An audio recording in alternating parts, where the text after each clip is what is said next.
Prasid, as we all know that in this series, Bumrah will play only two of the remaining four Test matches.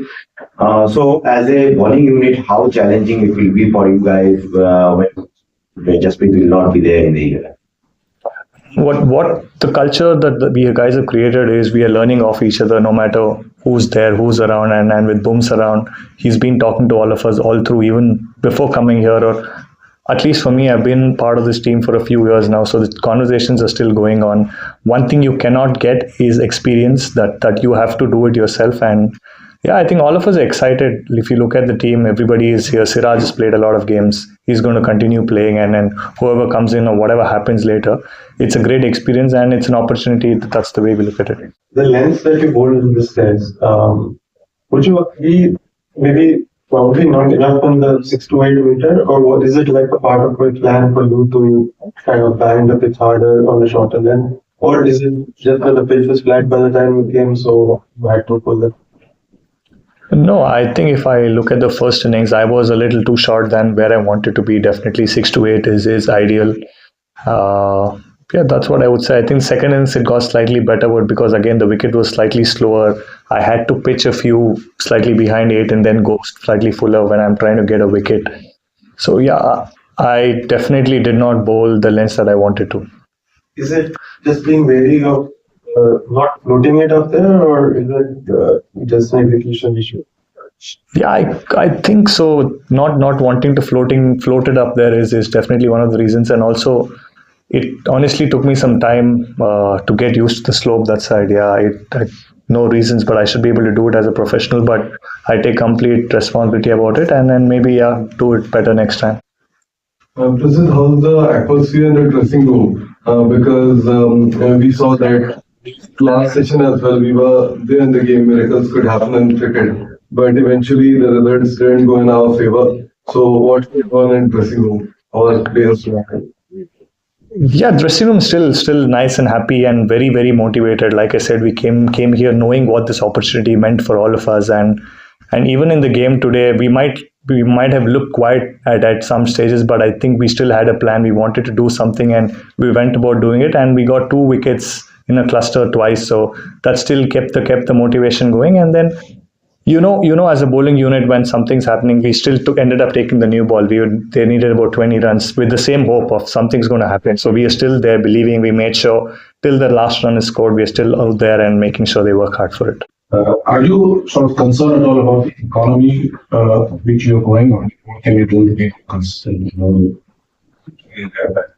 Yeah, definitely. I had a few conversations with a few of them about what this game particularly went by. I definitely would want to bring that down to whatever best I can do, and yeah, I think I'm learning as well. It's well, I can't say anything. It's up to me. It's my responsibility to get better, and that's what I'm trying. That's what I'm working on, and I just want to make sure I put in the right kind of work and come back here and put up better numbers. Prasidh, can you talk about Shubham's captaincy? You played under him in IPL also, now here in the first test. Can you talk about how he managed all of you? What were the communications? Can you talk about a bit about his captaincy? And then the second part is how frustrated you guys are. I mean, how much anger was there that you can't score? The last 3-4 bowlers went there but not able to score, and the other team scored a lot of runs as far as their last 7, 8, 9, 10. About Shubman, yeah, I think he did a pretty good job. All of us saw how he rotated the bowlers, made sure everybody had enough breaks, brought in people at the right kind of spells. He saw opportunities and brought in the right kind of bowlers. All of that was great, and knowing him, he's set a very good atmosphere around. He's been speaking to all of us. We always go in with a plan, and the communication is happening there. And what was the next question? But yeah, as the lower order batsmen, we definitely are working on. If you look at our net sessions, we are putting in the work. I think it is about putting your mind in there as well, making sure you trust yourself, trust the skill that you have, and be there at the crease for a little longer, and then the numbers and the runs are going to show, and then we're working towards it. When you go for the runs, so what's your thinking like? So do you feel that maybe the few overs you have to sort of restrict and then the wicket might fall, or you might need to attack, or how do you achieve the balance? Yeah, every time I come out to bowl, I'm definitely looking to bowl a maiden. I'm not really trying to give away boundaries or anything.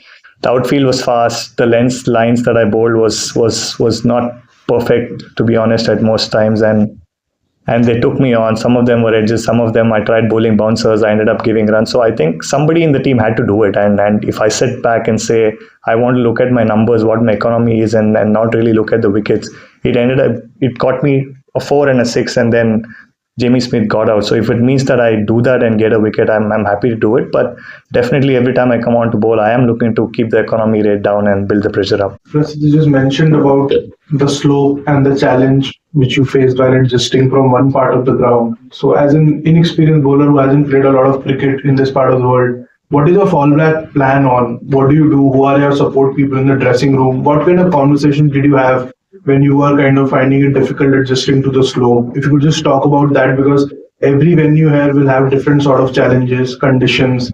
So how do you plan on countering those challenges, and what were the discussions like when you were struggling with the slope? We did practice as soon as we came here. We did a bit of bowling on the square. We did bowl from that end and this end. And Mornay being here with us is actually giving us all the experience that he's gone through. He's played a lot of cricket in England, so that definitely helps. But what happens when you get to the actual pitch? The ground, the surface is different, and then you have to adapt. And coming into bowl the first spell, you're excited, you're trying to run in hard. The wind sometimes is on and off. So it's very important to understand what the pace of the run up is. And I did have a chat with a couple of other guys as well, asking them what they did to, be at the right pace when they're running into bowl. So that's about it. I think the best that we can do is bowl on the square every time we get to a ground. Be a little more aware of what you can do, what way the wind is, and how balanced you can be at the point of delivery. The spell which you bowled from this end, where you probably troubled them more than you did in this match, were there any learnings which you took in that stride, because you looked in far better rhythm than you looked the entire game when you were bowling from this end? Yeah, I think it was something for me to take away. If the first innings went by, I bowled a lot. I think I bowled most of my bowling overs from that side. And coming here, knowing it's the other way down, it's downward slope, I did end up bowling a no ball. Jen Booms was telling me about how you're actually overstepping, and the hardness of the ground just gives you more feedback. You're running faster and all of those things. So yeah, the discussions are definitely always happening in the team, and we are trying to do the best that we can. Prasidh, was it a surprising fact that Paul did not swing that many kind of conditions and the bit of drizzle that was happening around? Were you surprised by the fact that it did not swing that much? It was doing off the wicket, but probably off the air it was doing nothing more.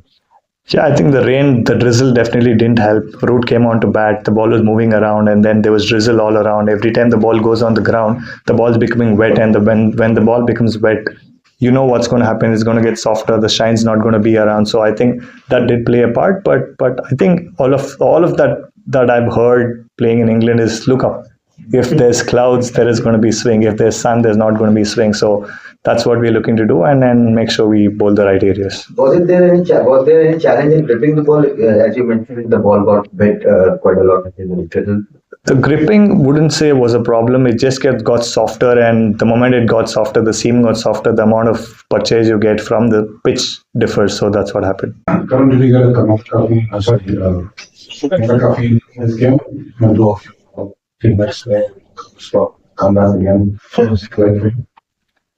I think it was great. It's always nice, right? I know all of these guys in the team are very good mates of mine, and know them for a few years. But then when you look at Karun and KL, I know each other. I know both of them for quite a long time.